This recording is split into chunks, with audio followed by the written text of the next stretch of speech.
Now it's my pleasure to turn it over to Gretchen Stallings, Executive Director of Volunteer New Hampshire. Good morning, Gretchen. Good morning, everybody, and thank you, Lisa.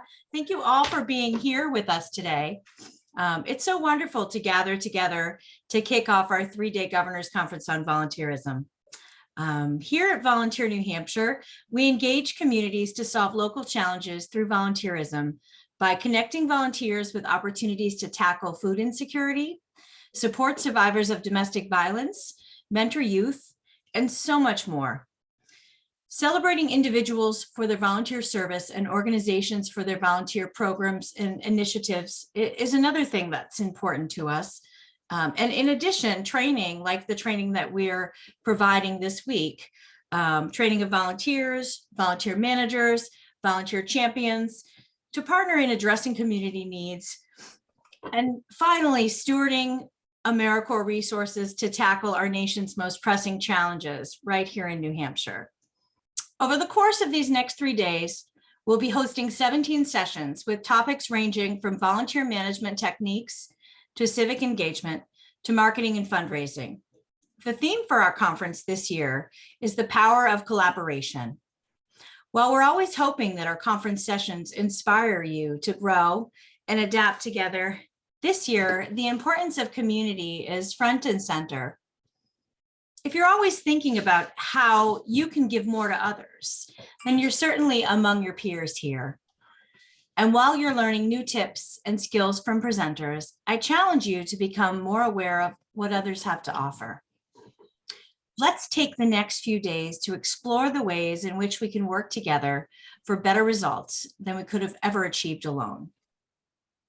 With this in mind, I encourage you to visit volunteernewhampshire.org to see what other conference sessions you might be interested in. Registration for each session will remain open until it's over, and then the recordings will be shared on the website. Now, our conference would not be possible without support from the greater community. To that end, I'd like to thank all of our sponsors for their generosity, especially our Trailblazer sponsor, DCU, and the New Hampshire Charitable Foundation. If your organization is interested in partnering with us this year or next, please reach out through our website to learn more. And finally, none of this could have happened without our fantastic planning committee. I want to thank the planning committee for their great energy, for bringing feedback and new ideas to the table, and overall, for their commitment to planning a wonderful conference. Before we get to our keynote address, we have a special person to celebrate. Every year, we make it our mission to recognize one volunteer manager who, in the eyes of the Nomination Review Committee, has demonstrated exemplary skills in their field. Now, it is my pleasure to introduce Governor Sununu, who will announce the 2022 Governor's Outstanding Volunteer Manager of the Year. A couple quick things. You're not here to listen to me jabber on. One thing I do know is a good politician gets in the way of progress sometimes. So today really is the day to celebrate. I've been able to join this both in person and virtually over the past 4 or 5 years as being governor. The Governor's Conference on Volunteerism, I think, as a lot of folks know, was started by my father way back in the day, and the awards and basically going out and just celebrating and championing some folks that do some really amazing things for our communities in all different realms. And one thing I talk about a lot, you guys have probably heard it before, New Hampshire really is a state where we believe in giving of our time, right? In one way or another, you got to find that expertise that you have or that passion that you have and do something for your community. It isn't always just running for office or whatever it is. It's being a school teacher, it's being a volunteer, it's donating your time at the food bank, it's getting out of your comfort zone and giving blood to the Red Cross. Whatever it is, it's got to be something, because we really are a state of service, which is really great. And that means that all across the state, in all of our 220 cities and towns, we have citizens that really are doing some pretty amazing things. And sometimes, I see nonprofits or I see organizations that I never knew existed. I mean, we have, I think, technically almost 10,000 nonprofits across New Hampshire, which is pretty incredible. And a lot of them do all different stuff in different parts of the state. And what one group does, one veterans group might do in the northern part of the state might look very different than what that group does in the southern part of the state in terms of meeting the needs and the community needs. But at the end of the day, it's all about making that one-on-one individual connection, which is so important. It's real easy to pass bills and support funding and just have big organizations. If you don't have the people really making that connection with individuals, whatever their needs are, whatever the barriers are, wherever the system isn't working, or wherever someone just needs a helping hand, then everything kind of falls apart. So, we kind of talk about the grassroots support that we like to give through our volunteerism, but in New Hampshire, we really want to get behind it and make sure that it's working at that one-on-one level. And that's what kind of sets us apart. I mean, as a state, we're doing really, really well right now. There's no doubt about it. The economy is really strong and all these wonderful personal freedoms and blah, blah, blah. We can go on with all the great statistics about being #1 in the country in all these different areas.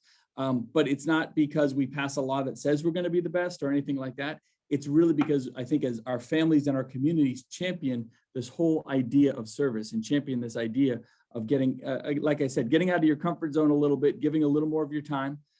It's getting harder and harder, I'll say that.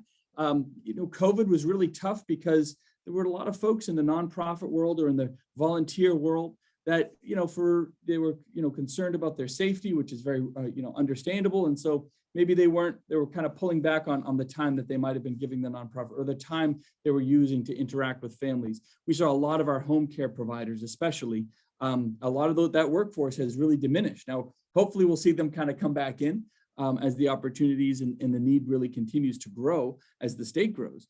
But there's no doubt we have a lot of workforce challenges, whether it's in private business or in our volunteer or nonprofit world. So that home care piece especially has been really hard to come by. And it's not just the funding's there, the will is there, but sometimes if you just don't have the people. So one of the reasons that we do things like this, and I love an organization like this to be able to celebrate and give awards out and really champion our champions, if you will, because it allows us to promote all the really good things and the really good organizations and the really good opportunities that folks might have, again, to find something. I was at one organization, I mean, there's, like I said, thousands of them across the state, but I work a lot with CASA volunteers, for example, and CASA are advocates for children as they're going through really tough times, specifically the court systems or whatever it might be. And these are just volunteers. These are people that just volunteer and sometimes build lifelong connection with these kids because they're really helping shepherding them through their toughest times. And there's a lot of folks that don't even know that organization exists or what they do, for example. So we're out, trying to promote it and raise some money for it and do what we could, because at the end of the day, it's not about us. It's about making sure that those kids actually have a helping hand and a path to get them through. As we know, especially with a lot of the stresses on the system right now, kids really need that helping hand in so many different ways. But today we are giving out an award, or you guys are giving out an award, and were kind enough to let me to come on and present the award. So the official name of the award, I'm looking at it on a piece of here. It's the Governor's Outstanding Volunteer Manager of the Year Award. Did I get that right, Gretchen, Michaela? Okay, it looks like I'm getting the name. Yes, right. you did. And my dad did create this one back in the day. He always liked to, like I said, he always liked to really celebrate folks who stood up. So do I get to announce the winner? Okay, so this is very You exciting. absolutely do. Yes. All right. Yes, sir. So this year's winner, I'm trying to think of how to build up the suspense. There's no drum roll in Zoom. Not that I play the drums. This year's winner is an individual, and I'm gonna announce the winner. Then I want to talk a little bit about her. She's really done some amazing things, and we had all these folks kind of write in and give comments. But this year's winner is from Cornerstone VNA over in Rochester, Ann Vennard. Oh, there's Ann. Look, she's surrounded by bubbles. Congratulations. Congratulations. So Ann has been, I believe, correct me if I'm wrong, she's been a Cornerstone volunteer since 2016. And for those of you who don't know, Cornerstone does a whole different variety of stuff, but a lot of it is just going one-on-one with individuals in their homes, home care, hospice care, family care, those who, again, just need that extra little helping hand. Ann manages a lot of the volunteers, 24 of the volunteers over there. And the most important aspect, I mean, managing volunteers and managing an organization like that is so critical. but it's with Ann and with so many other folks, it has to be about your attitude. It has to be about the positivity that you're bringing to the table, that you're, you're making people understand the hope and opportunity that they're bringing to different families, kind of keeping folks upbeat in sometimes some of the toughest of times, trying to encourage more folks to be part of that winning spirit and that winning team. It's not easy, and especially through COVID times and through where that need was the highest, a lot of the workforce had pulled back and did not pull back. She put her foot on the gas and went 120 miles an hour because at the end of the day, she knew that a lot of individuals and a lot of families were counting on it. They were counting on folks to be able to come to their homes and really integrate with the care they needed with an organization like Cornerstone and make sure that those fibers of connectivity didn't disappear, right? Because if those disappeared during COVID, everything else was potentially could fall apart. And so we all had to kind of push extra hard to make sure in the toughest of times that folks knew that the care they needed was going to be there. So Ann, congratulations. Could not be prouder to have you as this year's award recipient. And can't wait to see you. You've been there 6 years and we can't wait to see what you bring to the future. So thank you so much on behalf of the entire Granite State. Thank you, Governor Sununu. Michaela, just checking in, was there, we're going to show a video now, is that correct? Yes, we Okay. have interviewed one of Ann's coworkers and volunteers to create a short video highlighting her contributions to the organization. So I will share that right now. Ann Vennard is our Assistant Director of Advancement. She's been with us for 6 years, and we work very closely together. And one of her roles is to manage our volunteer program. So we have a number of different volunteers that work with us, from office volunteers, senior companions. We have pet companions as well. She's always, she likes to say how she likes to fuss over her volunteers, and she really does fuss over them because she just appreciates them. We all appreciate them so much, but she just makes sure that they know it. I'm not surprised Ann's getting this award. I would think even that this award was made for her. But I have to say, Ann, from the moment you have contact with her to even inquire about being a volunteer, she is exuberant and informative.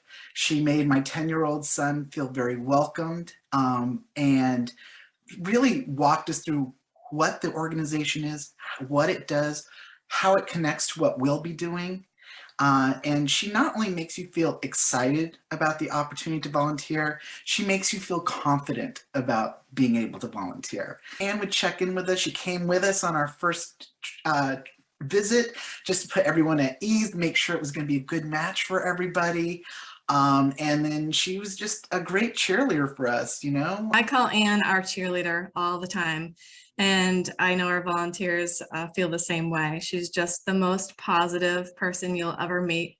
She's a ray of sunshine. She always wants to make sure that our volunteers feel welcome and supported, and give them an opportunity to really make a difference in their volunteer roles, so that it's a meaningful experience for them. Anytime as a volunteer you interact with Ann, it is an appreciation event. I mean, she just makes you feel great. Anytime you interact with her, she's there to help you. She just wants to make sure that the volunteer experience is the best it can be for everybody. Well, Ann, congratulations again. And if you'd like to say anything, you can just go ahead and unmute yourself and just share some thoughts if you'd like. And you can just, okay, there you go. Oh my gosh, I'm so touched.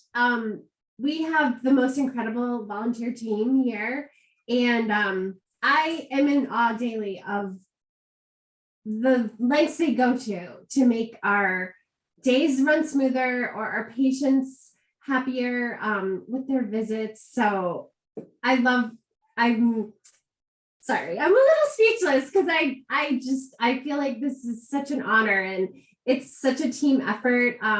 If you could see, I have a volunteer next door to me that's making up packets as we speak. She's been doing it for 30 years. She's amazing. And I had a volunteer who's a music volunteer. She'll play for patients who have Alzheimer's, and she literally made a bouquet of flowers to bring on her first visit. So it was like so many layers of specialness. That's the kind of people I'm surrounded by. So I am honored that we got this award, and I say we because it's our whole team. So thank you. What a great way to start the day. I appreciate it.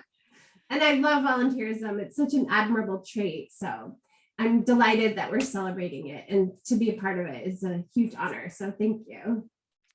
Wonderful. Thanks again, Ann. And thank you again, Governor Sununu, for joining us this morning. We always appreciate you taking the time out to support Volunteer New Hampshire. So thank you so much.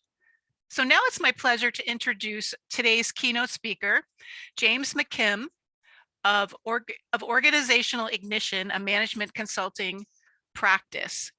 Mr. McKim is a sought after organizational performance speaker, coach, change manager, and author of the best-selling book, The Diversity Factor, Igniting Superior Organizational Performance.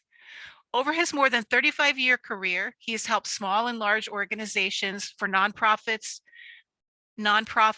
spark efficiency and growth through the alignment of people, success, process, and technology. He's nationally known for his focus on organizational and individual performance through diversity, equity, and inclusion, DEI. He is recognized by industry watchers such as ATD, Brandon Hall, Burson Associates, Axelos, and PMI for his dedication to creating winning situations between organizations and their employees. Today's keynote address is entitled, Can Beloved Community Exist in the Live Free or Die State? James McKim, welcome, and thank you so much for joining us today. Well, thank you, Lisa, and congratulations to Ann and CDNA. What a wonderful organization, and so worthy of being recognized. It's just a pleasure to be here with you today and just share a few thoughts about volunteering. So can everyone see my screen? Excellent, excellent, excellent. So my thesis here today is that volunteerism can create beloved community where everyone feels they belong in this live free or die state. I'd love to just hear from you. You're all here for this conference. I'd love for you to type into the chat, what is it you're looking forward to at this conference?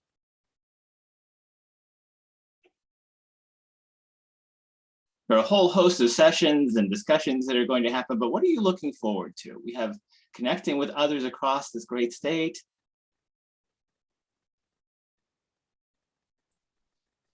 I actually have a couple of people who have seemed to not click on the everyone button in the chat box, but people are saying fresh perspectives, networking. Okay, now it looks like they're connecting, re-energizing, learning how to be more effective, inspiration and new ideas. Inspiration comes up a couple of times. That's great. Learning how to engage new groups, expanding our community, looking to have more BIPOC volunteers join our team, the racial unity team. Okay, yep. Exeter, yes. Gaining and retraining great volunteers, seeing the perspective of other organizations. So this is precisely what this event is about. And thank you for sharing what you are looking forward to here today. So what I want to try to accomplish here is to help you to understand the power of beloved community and to understand your role as a volunteer in creating the beloved community through collaboration here in New Hampshire. So to start off, I'd love to break you out into pairs and have you discuss how you feel when you feel like you belong. How you feel when you feel like you belong. What are the words that you use to describe that feeling, or to describe when you belong? So can we put them into breakouts now, Michaela? All right, the number is climbing. So 5 minutes is always too short a time to have breakouts, but hopefully the juices got flowing a little bit with the discussion. And I would love it if you would type into the chat what you came up with as words that describe how you feel when you feel you belong. Safe, we have. At ease, myself and welcomed. Acceptance. Warm embrace, connected, contributor, energized, safe, relaxed, respected, inspired, more engaged, respect, cared for, respect, and being valued. Community, respected, connected, valued. Excellent, excellent. So keep these in mind, right? Because this is what we're trying to create, a state of belonging in the state, right? Together, driven, motivated, encouraged. So research has told us that belonging has a mental and a physical component. Mental and physical well-being. That feeling of safety that so many of you mentioned. C.E. Garcia, in a paper that she wrote in 2020, came up with 5 characteristics of belonging, where I have a role or responsibility, where people look like me, where I'm valued and cared for, where my racial identity or culture is recognized and valued, and where I share interests with others. Right? So you all mentioned a number of these, right? Keep these in mind, right? So do these resonate with you? I think they probably do because you named many of them. But keep these in mind because I'm going to come back to these later on. Speaking of community, and many of you mentioned community. The theme for this conference is the power of collaboration. In talking with the conference committee, I understand the theme had a bit of inspiration from the notion of building beloved community. So what is beloved community? Beloved community is a term that was first coined in the early days of the 20th century by the philosopher, theologian, Josiah Royce, who founded the Fellowship of Reconciliation. But it was Dr. Martin Luther King Jr., also a member of the Fellowship of Reconciliation, who popularized the term and invested it with a deeper meaning, relating it to belonging. For Dr. King, beloved community was a global vision, a vision of love, a vision of a place and a time where all people share in the wealth of the earth. He said, in the beloved community, poverty, hunger, and homelessness are not tolerated because international standards of human decency do not allow it. Racism and all forms of discrimination, bigotry, and prejudice are replaced by an all-inclusive spirit of sisterhood and brotherhood. He said, in the beloved community, international disputes are resolved peacefully by peaceful conflict resolution and reconciliation of adversaries, not by military power. Noted educator Bell Hooks said, beloved community is formed not by the eradication of difference, but by its affirmation, by each of us claiming the identities and cultural legacies that shape who we are and how we live in the world. So are we there yet? Are we at beloved community? I think many of us would say not yet. So why are we not there? Along with having a degree in computer science and having spent most of my career in the technology sector, I also have a degree in philosophy and continue to be a student of the ways of thinking. I like to say that I can explain exactly what a bit and a byte are and theorize to their existence. In philosophy, we learn that sometimes it is just as instructive to understand what something is not as it is to understand what something is. So to understand what beloved community is, it may be helpful to explore what it is not and why we are not beloved community now. Social psychologist and cultural diversity scholar, Professor James M. Jones of the University of Delaware, theorized that there are three major types of discrimination: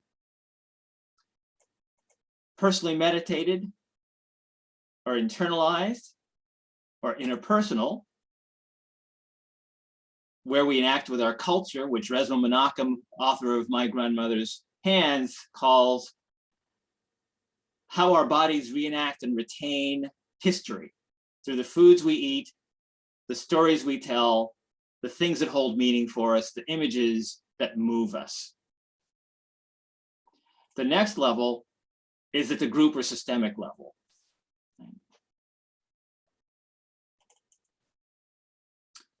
Or institutional level. And also at the structural level in sectors of our society. Lack of beloved community seems to be at the very best, or the very least, poor interactions between people. And at the most, injurious interactions at any or all of these levels. Interactions that make people feel as if they don't belong. At the interpersonal level, this lack of being beloved community manifests itself in people committing, at best, microaggressions, verbal put-downs, or at worst, bodily harm. At the institutional or systemic level, this lack of being a beloved community manifests itself as organizations having policies and procedures that deny equal access to jobs and opportunities. At the structural level, this lack of being beloved community manifests itself in inequities in the sectors of housing, healthcare, education, and criminal justice, to name a few. And Dr. Tricia Rose of Brown University points out that these sectors are not separate, but interconnected. What happens in education impacts housing. What happens in housing impacts the education. We're all impacted by the media, the fog around us, as Dr. Jennifer Harvey says. So this interconnectedness of sectors and the systems makes beloved community that more difficult to realize. And these discriminatory actions may be formal or informal practices. They may or may not be intentional. Here in New Hampshire, we see this, even in New Hampshire, where Black families are 3.5 times more likely to live in poverty than whites. New Hampshire's criminal justice system has Black and Hispanic people making up 9% of arrests, although we're just a little over 5% of the population. We know that COVID has exposed disparities in healthcare, where white people make up 90% of the population, or 87% now, but made up 73% of the cases. Right? Disproportionate amount. So we have so many disparities here in the state that show that we're not beloved community here. So why do we discriminate? Well, we discriminate because of the way our brains work. If anybody wanted a neuroscience lesson, you're about to get it. Our 5 senses send billions of bits of data to our brains every second, into our amygdala, that oldest part of our brain. And we need to process that information very quickly. We do this through a process called generalization. We look for patterns. Our brain looks for patterns in all those bits of data that are being sent in from our 5 senses. In that generalization, we are relying on stereotypes, this incomplete notion and incomplete picture. When we see someone, we immediately try to recognize whether they're going to be dangerous or not, or how to react with them. And the only thing we have to make that determination is what's in our head from our experience, right? Which means that it could be nothing like what this person is who's in front of us. This is where unconscious implicit bias kicks in. Right? We form this picture of someone based on our experience with others who look like them. When we place a value judgment on a person based on our feelings associated with that stereotype, that's prejudice. When we take an action based on that prejudice, that's discrimination. And those actions manifest through things like microaggressions. When there's a power dynamic, when power is used to reinforce the discrimination and prejudice in the institutions and culture, that's an ism. Racism, sexism, ageism, ableism. And we operate in a world that is white normative, and some would say white male normative. I like to use the example of, well, I'll ask the question. How many people have gone into a hotel room? Pretty much everybody, right? You go into a hotel room and there's usually a bathroom. What do you expect to be in that bathroom? Well, you probably expect to see soap, towels, shampoo. So think about this.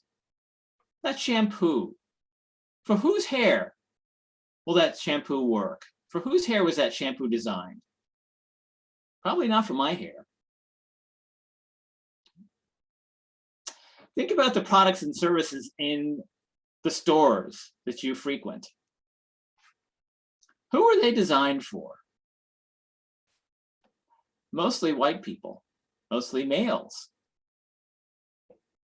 We live in a white normative society, and it's that white normativity that allows privilege. Your privilege, you as a white person are privileged, are able to go into a hotel room and expect the shampoo will work for your hair. That's a privilege. Right? So this is why discrimination exists. We're hardwired with it because of our experience and because of the air we breathe, the fog, as I mentioned, Dr. Jennifer Harvey calls it. Right? And this moves all the way up to the structural level, from the interpersonal level up to the structural level. So I've created a little continuum chart to help us provide some, or talk about some language around discrimination and around being beloved. And this talks about behavior that is detrimental to those involved in the interaction, to behavior that is beneficial to both parties in the interaction. And there are these words that describe behavior along the way. Right? So I want you to think about, at the very red end, the end we don't want to be at, this word abuse. It's an action. It's harming someone. One up from abuse is denouncing. It's verbal. One up from denounce is hate. It's in your brain, right? You haven't taken action yet. Think about the difference between denouncing someone and hating someone.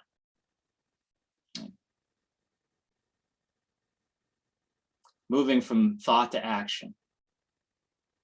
And then there's ignoring someone who may be different than you. What's the difference between ignoring someone and hating someone?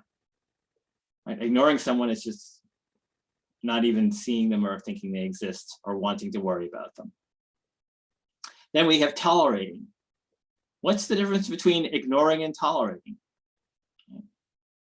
Tolerating is recognizing that someone's there and recognizing that they're different from you and you may not like them,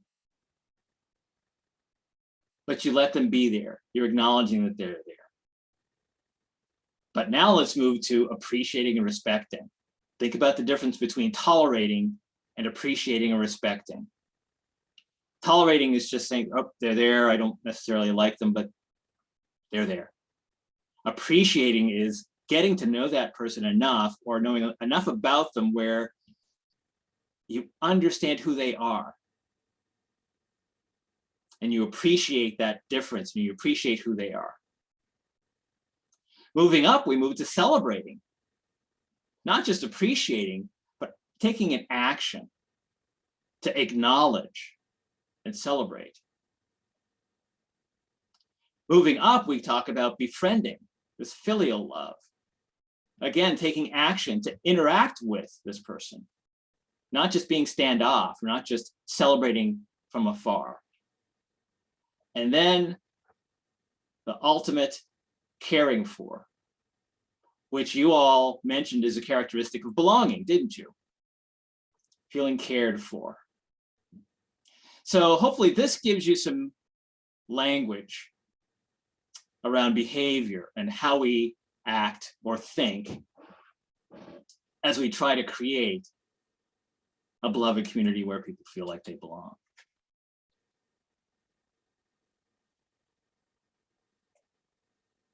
So how do we really do this, given the state we're in? You know, let's face it, we're New Hampshireites.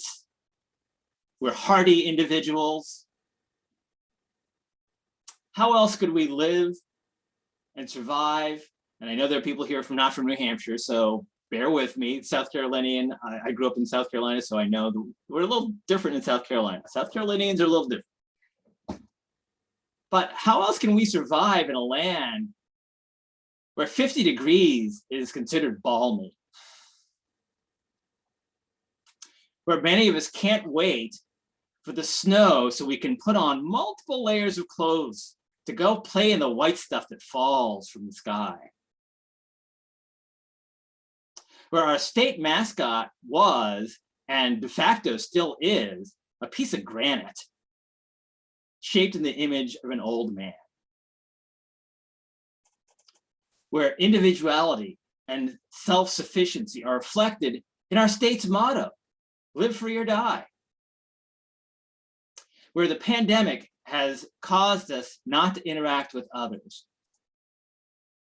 Where we see laws being passed in Concord and beyond that attempt to control voting rights, women's rights, and the healing of the dehumanization of people who are not white males.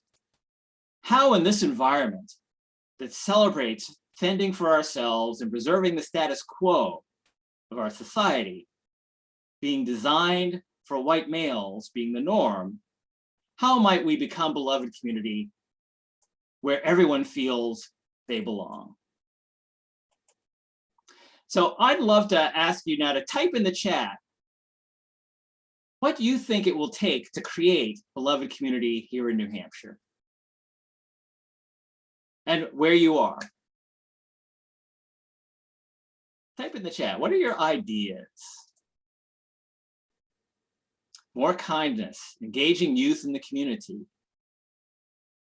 education, less divisiveness, the understanding that we can't live free if that isn't inclusive to all folks, willingness to listen, just be nice, enhanced interaction, caring outside of yourself, respect and compromise, honest conversations with those who have privilege on why they need to think of others' needs, more community spaces. These are some great ideas. And there are volunteer organizations working to implement these, right? Supporting building community and community spaces, recognizing and celebrating the uniqueness of each person. Yes, Joy. Interactions with those who are different from us, engaging all abilities. Excellent ideas. And we're capturing all of these. Dr. King tried to tell us what it will take.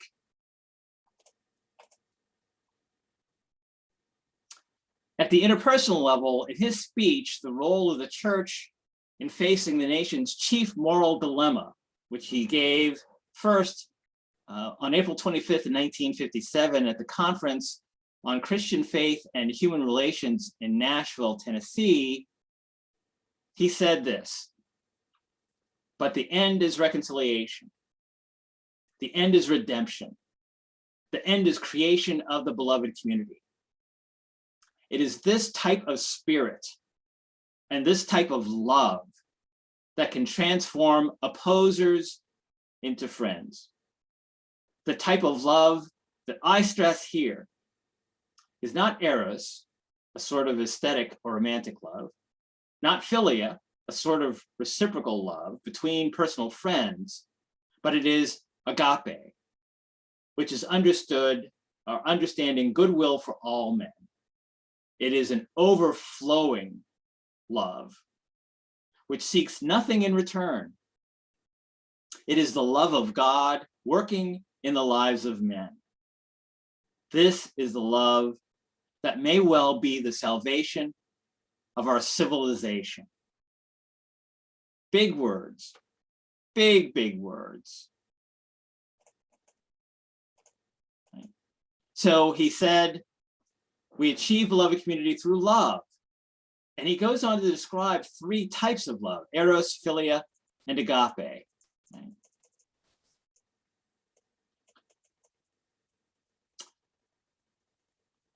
Now, if you're a Greek scholar, you know that there are 8 Greek words for love. Dr. King only mentioned 3 of them. The others are pragma, or enduring love, ludus, or playful love, philautia, self-love, storge, familial love, and mania, or mania, obsessive love. But of all those types of love, Dr. King says that it is the agape form of love that can transform opposers or enemies into friends. He tells a story, and he says, if you love your enemies, you will discover that the very root of love is the power of redemption. In the classroom, on the ball field, at a meal, treat everyone with love. Just keep loving them, even though they're mistreating you. He says, think of a neighbor who is doing something wrong to you. Just keep loving them. Don't do anything to embarrass them. Just keep loving them. And they won't be able to stand it. They may react in many ways in the beginning. They may react with bitterness because they're mad because you're loving them. They may react with guilt feelings, and sometimes they may hate you a little more at the beginning, but keep loving them. The power of your love will break that. That's how love is redemptive. There's something about hate that tears down. There's something about love that builds up and is creative.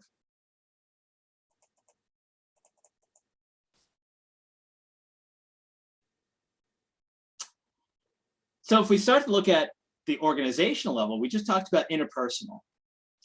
But if we start to talk about organizations, well, organizations are made of people. So in the language of the Episcopal Church, which I'm a member, and some other denominations also, who are driving creation of beloved community, we want to practice this agape love as practicing the way of love. Practicing the way of love and how you do your work is how the power of organizations can be harnessed to create beloved community. This transformation at the organizational level will ripple through the structures and sectors of housing, healthcare, education, criminal justice, and more. I created a formula for thinking about how to create welcoming, inclusive communities and beloved community, which also creates high-performing organizations at the same time. It's where we exhibit equitable inclusion of diverse people.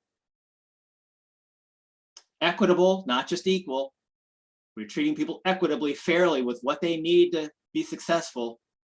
Equitable inclusion. I love the physician's assistant's definition of inclusion. Active, ongoing engagement. Active, intentional, ongoing engagement. It's an action. With diversity, more than just racial diversity, more than just gender diversity, but as Marilyn Loden from Johns Hopkins Institute, when she was at Johns Hopkins Institute in 1991, defined through the diversity wheel, which looks at characteristics of personality. Race is one of them, gender is one of them, socioeconomic status is one of them, religion is one, habits are one. Whether you're a senior person or a junior person in an organization is another one. When we talk about diversity, we're talking about truly diversity of personality characteristics. Equitable inclusion of diverse people. I saw one of the comments said, treating people as individuals. That's what this is all about. Individuals with personality characteristics that are reflected in the diversity wheel.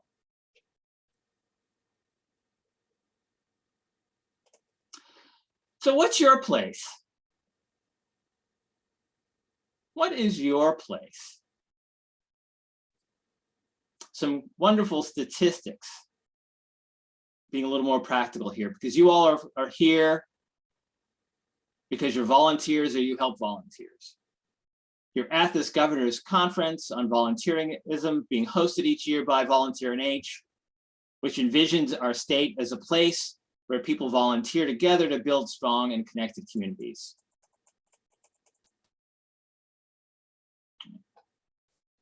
So you have a desire to learn how to make volunteering more effective. But have you ever stopped to think about how you fit into this vast volunteer landscape? Here's some interesting statistics from Volunteer Hub, and I know they're maybe a little difficult to read.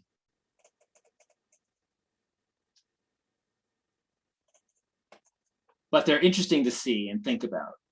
1 out of 4 Americans volunteer.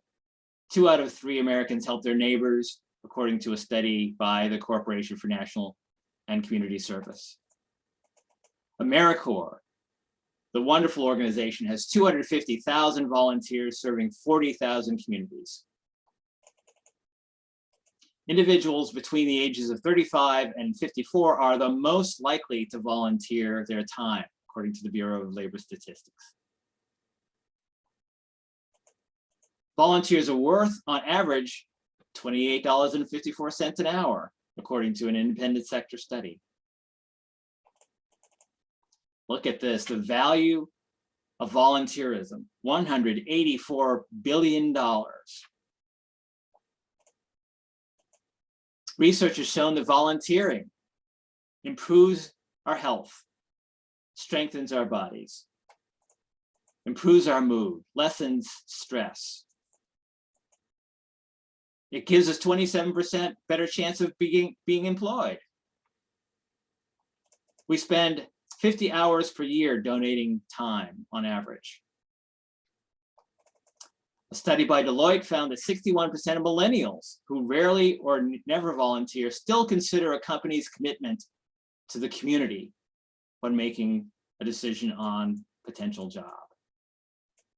Women volunteer more than men.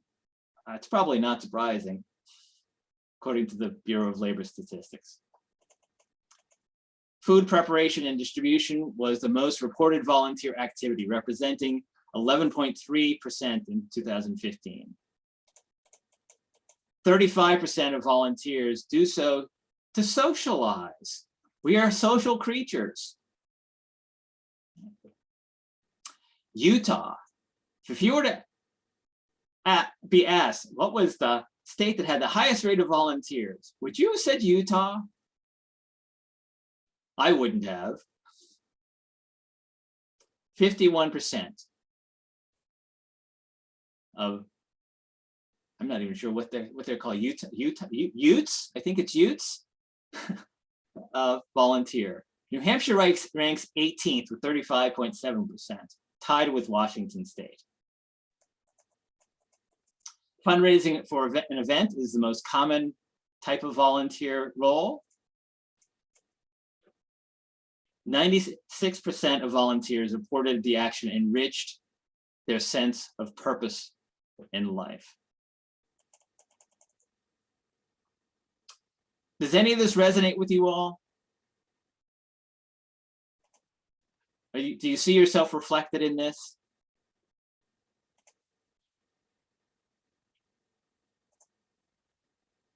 Have you ever stopped to think about the different types of volunteerism? From event-based, where you're providing ad hoc manpower or support to an event, to skills-based, where you have certain skills that you're providing to an organization for profit, or service-based, where you're providing manpower to complement practitioners who have expertise.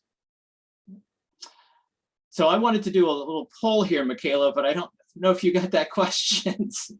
Yes, it should be set up. It looks like I actually don't have the ability to run it, but one of our co-hosts should see a poll option.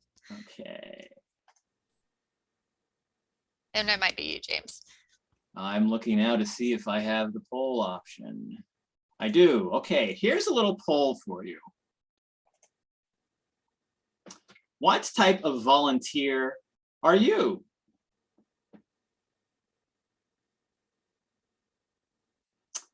We have event-based,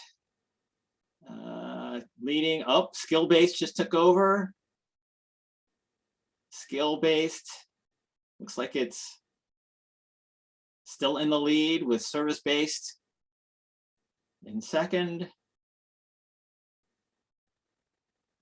All right, so here are your results. We had, look at that. Almost a tie, very close, right, between skills-based and service-based. So this is a reflection of who you all are in terms of the types of volunteer you are.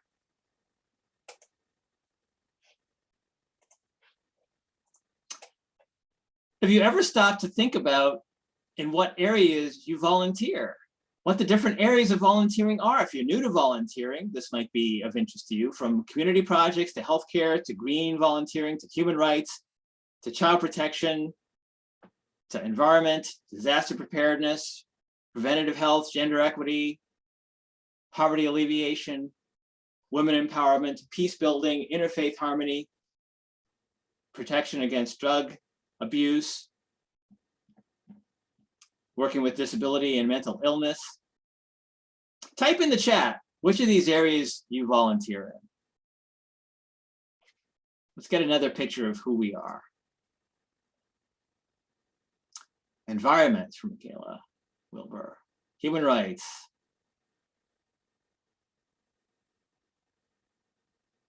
Disaster preparedness. Child protection. Community and mental illness. Food security. Community projects. Support for domestic and sexual abuse survivors. Poverty alleviation. Mental health. Food security. Education. McKim.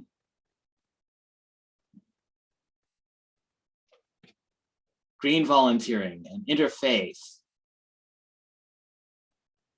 community, environment, community disability advocate, pandemic response, there we go, support for DA and SA, domestic violence and sexual violence and trafficking, yes, girls, women empowerment, victim advocacy, Meg.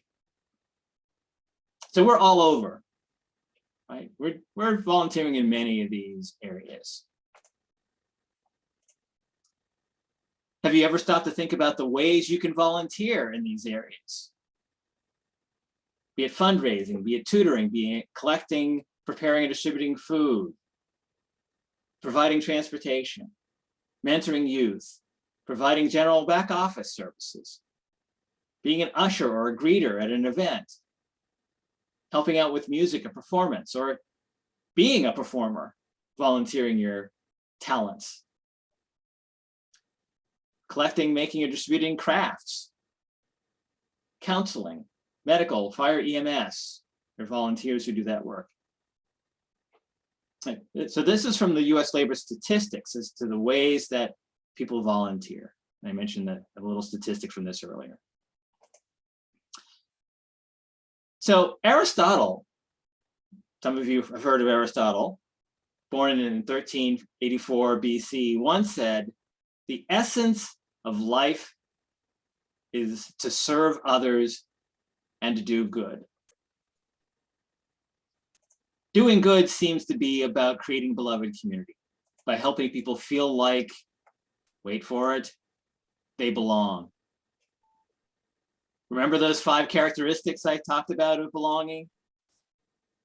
Having a role or responsibility where people look like me, where I feel valued or cared for, or my racial or cultural identity is recognized and valued, where I share values and interests with others.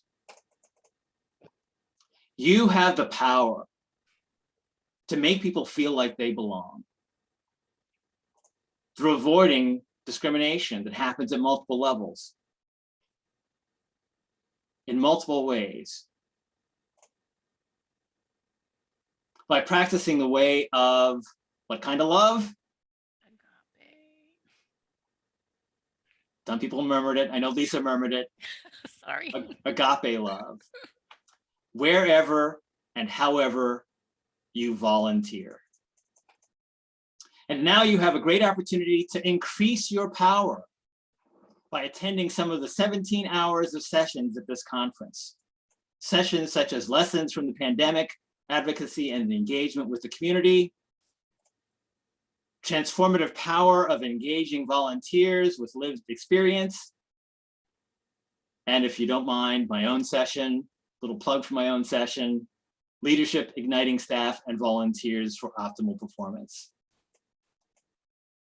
I hope you take advantage of this great opportunity and then use your power practicing the way of love to make the beloved community come into being here in the live free or die state.